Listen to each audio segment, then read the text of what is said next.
Bonjour à toutes et à tous.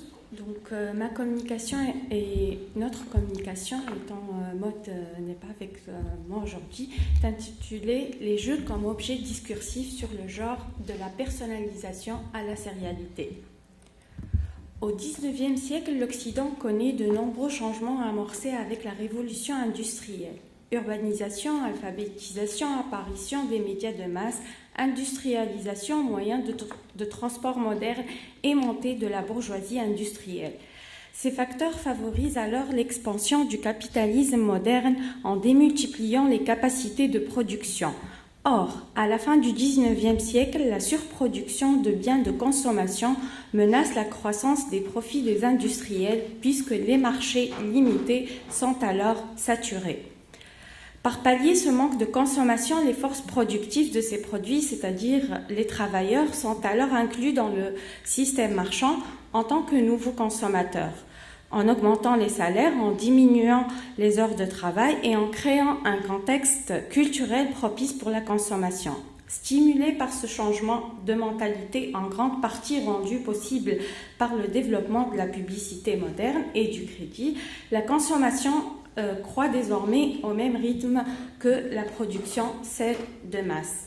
Parallèlement à cette solution pour contrer la surproduction, l'inclusion des travailleurs dans le système marchand a un second effet, celui de limiter la contestation en faisant croire aux travailleurs qu'eux aussi, à coup d'endettement, peuvent jouir des mêmes produits que les bourgeois. À partir du XXe siècle, le mythe du rêve américain domine largement les discours sociaux et économiques et canalise les revendications marxistes et syndicales au profit toujours d'une plus grande consommation. Ainsi, cette stratégie du capitalisme moderne d'inclure les travailleurs prolétaires dans le système de la consommation aura deux principaux effets. Augmenter la consommation et donc les profits, diminuer la contestation et donc les résistances à ce système économique. Dans ce contexte apparaît le système de la consommation, c'est-à-dire un rapport aux objets à la fois standardisé de par le mode de production et personnalisé de par le type de production facilité, l'offre démultipliée et les discours publicitaires adaptés. Baudrillard démontre bien la manière dont cette rhétorique de la production industrielle des différences est à la fois une manière de se distinguer, à la fois un mode de conformité. Il affirme qu'il y a d'abord une logique structurelle de la différenciation qui produit les individus comme personnalisés, c'est-à-dire comme différents les uns des autres, mais selon des modèles généraux et selon un code auquel, dans l'acte même de se singulariser, ils se conforment. La conformité se pense donc sous le signe du code, fondamental pour comprendre la différenciation et la personnalisation, car c'est lui qui est commun. Baudrillard ajoute, c'est le fait d'avoir en commun le même code, de partager les mêmes signes qui vous font différents tous ensemble. Pour le philosophe, il faut donc identifier la logique sociale comme des systèmes de signes. Ce qui le fonde comme système, c'est précisément qu'il élimine le contenu propre, l'être propre de chacun, forcément différent, pour y substituer la forme différentielle, industrialisable et commercialisable, comme signe distinctif.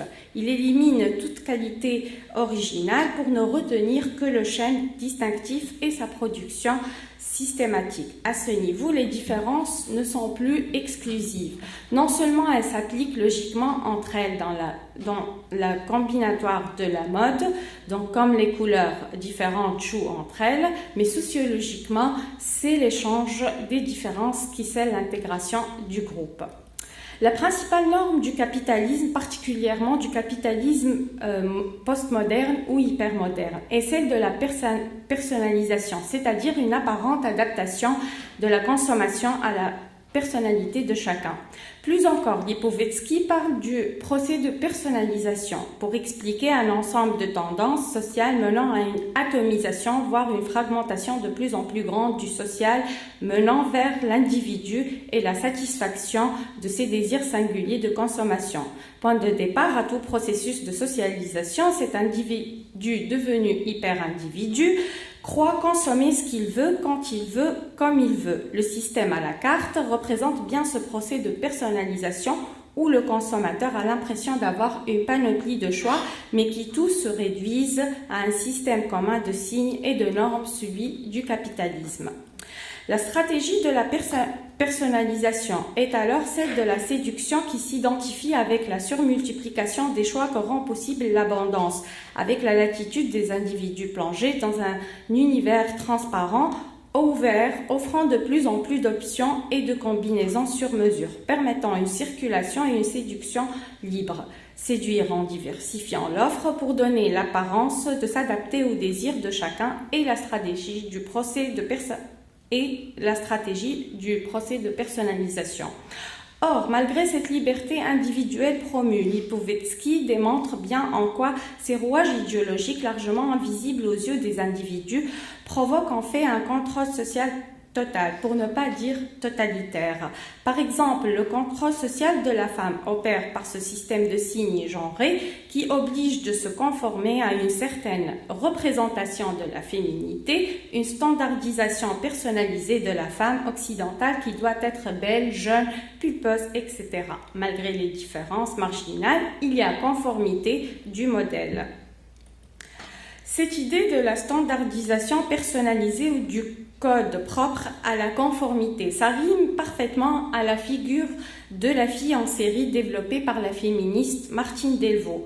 Selon l'auteur, les filles en série sont ces jumelles dont les mouvements s'agencent parfaitement, qui bougent en harmonie les unes aux côtés des autres, qui ne se distinguent les unes des autres que par le détail d'un vêtement, de chaussures, d'une teinte de cheveux ou de peau, par des courbes légèrement dissemblables.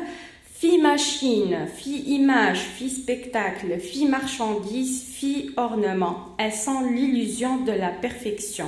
Elles représentent le modèle commun sur lequel s'alignent toutes les femmes, beauté plastique, objet de désir défini par rapport à l'homme, forme d'inaccessibilité qui entretient leur rêve, fétiche dénudé.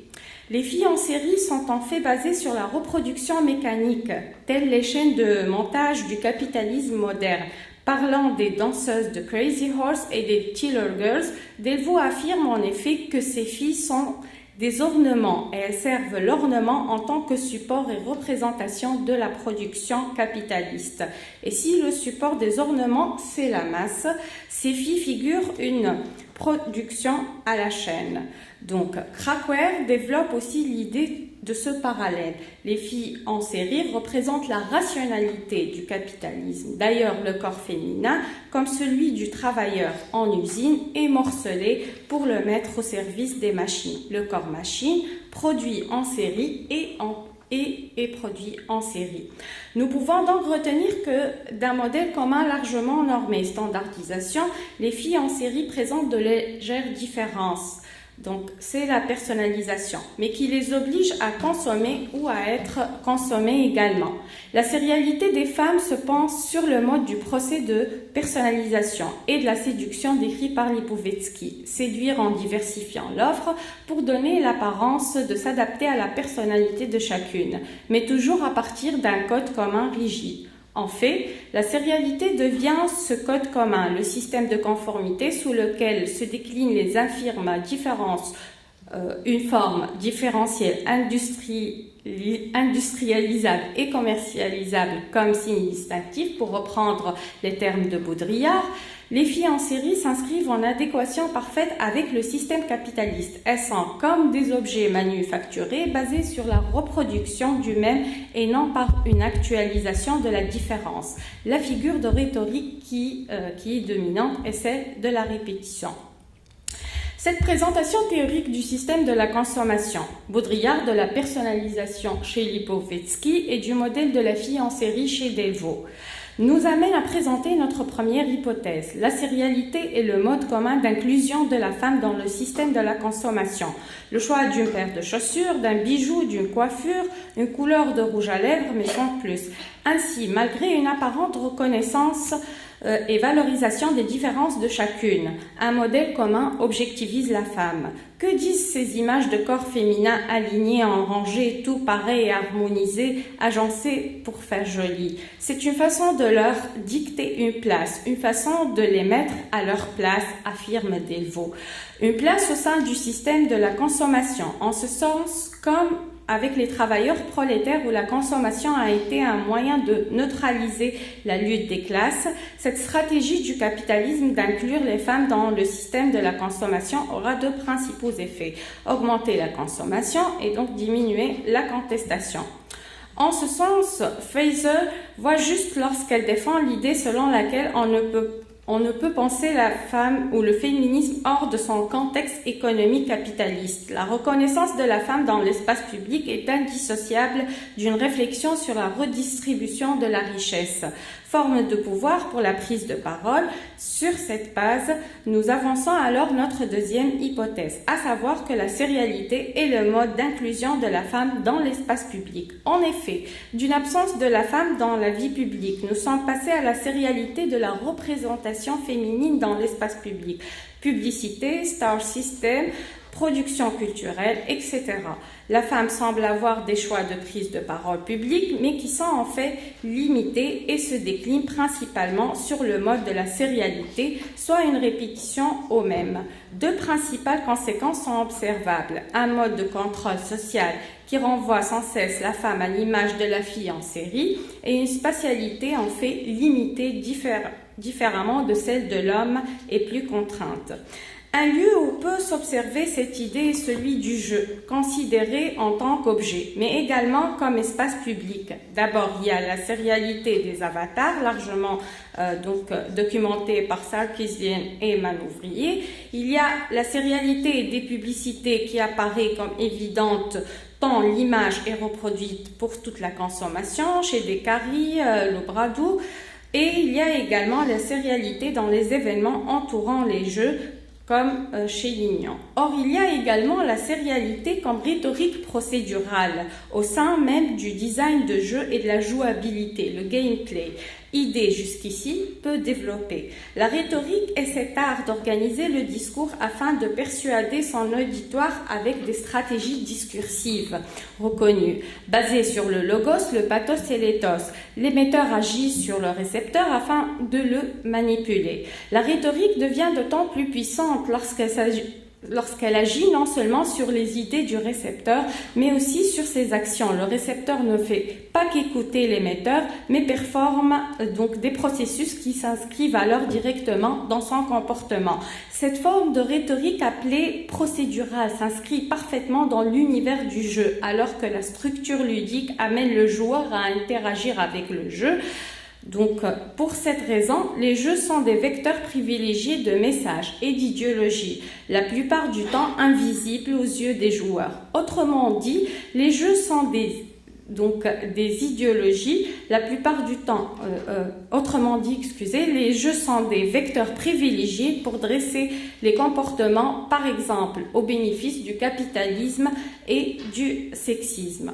Notre troisième hypothèse, et qui constitue le cœur même de notre présentation d'aujourd'hui, est donc la suivante. La sérialité est le mode commun d'inclusion de la femme dans les jeux, que ce soit du point de vue des représentations, ce qui semble évident, mais également du point de vue de la jouabilité, c'est-à-dire de la rhétorique procédurale utilisée dans les jeux genrés. Afin d'illustrer cette idée, nous prendrons l'exemple connu du jeu de blocs Lego, qui au départ n'était pas genré. Le jeu était à la fois pour garçons et filles, et la publicité d'ailleurs reflétait cette idée. Par suite, les blocs Lego ont été divisés entre les deux genres. D'un côté, les blocs appelés City, basés sur l'exploration de la ville. De l'autre côté, les blocs pour filles appelés France, basés sur l'espace intérieur et les soins corporels. Plus grave encore, les blocs traditionnels basés sur la construction inventive et dimensionnelle sont désormais associés aux garçons et donc les garçons s'approprient un objet dynamique, à l'instar des voitures et autres véhicules associés à l'espace extérieur et non contraint. La collection pour filles, dont une partie des éléments du jeu est d'ailleurs déjà prémonté ne consiste qu'en quelques choix et l'animation des personnages à l'instar des poupées, largement associées à l'espace domestique et dont la jouabilité principale consiste à changer les vêtements. Et donc les filles s'approprient un objet statique. Avec les poupées comme avec les Lego pour filles, on constate donc aisément que la représentation de l'espace ainsi que la jouabilité sont déjà déterminées et limitées pour la fillette. Le message est clair, voici ton espace de jeu et les possibilités d'interaction, soit un champ d'action basé sur les choix limités dans l'espace. Plusieurs exemples de jeux genrés reproduisent cette logique et pourraient être présentés, mais cette rhétorique procédurale est également largement reprise dans les jeux vidéo associés aux filles. En effet, donc tous ces jeux genrés sont offerts des choix aux fillettes, choix de chaussures, choix de garniture, choix de couleurs. Mais toutes ces possibilités sont préalablement déterminées et limitées. L'espace de jeu offre peu d'appropriation, une marge limitée donc d'action et une conformité de l'espace ludique malgré l'ordre différent des choix performés. La différenciation ici, comme dans le système de la consommation, est un leurre. La jouabilité est basée sur la conformité et une fausse liberté de choix. En ce sens, cette habitude conditionnée par cette jouabilité, sans cesse répétée pour les fillettes, est aisément transférable au système capitaliste où elles seront amenées à la fois à jouer à la fille en série, donc à la fois à se croire libres au sein du système de la consommation, car elles auront le choix de divers produits pourtant standardisés. Les fillettes sont donc conditionnées à la conformité en performant une jouabilité basée sur les possibilités de choix prédéterminées. Pour elles, il ne reste alors plus d'espace pour l'émancipation, l'épanouissement, la différence et l'originalité. L'idée qu'il faut alors retenir de ces exemples et de la représentation idéologique performée à travers l'exercice de ces jeux est que l'ordre des possibles défini et déterminé basé sur la répétition et la sérialité est associé aux filles. De son côté, l'ordre du virtuel indéfini et indéterminé basé sur la différence et la création est-il associé aux garçons ? Il faudrait poursuivre l'étude pour confirmer ou infirmer cette hypothèse. Mais dans tous les cas, la performativité au sein des yeux, qui prend la forme de la jouabilité, sert de dressage pour l'inclusion dans la société et surtout le système capitaliste. Rapidement, les enfants apprennent à connaître leur place dans l'espace public, désormais inséparable du système économique. Chez Habermas, cette virtuelle créative et donc, celle virtuelle, créative et à inventer, appartient-elle à l'homme? Cela reste à être démontré, mais la place prédéterminée par des possibles répétitifs et sérieux, donc est certainement celle qui prédomine pour la femme et la joueuse. Je vous remercie.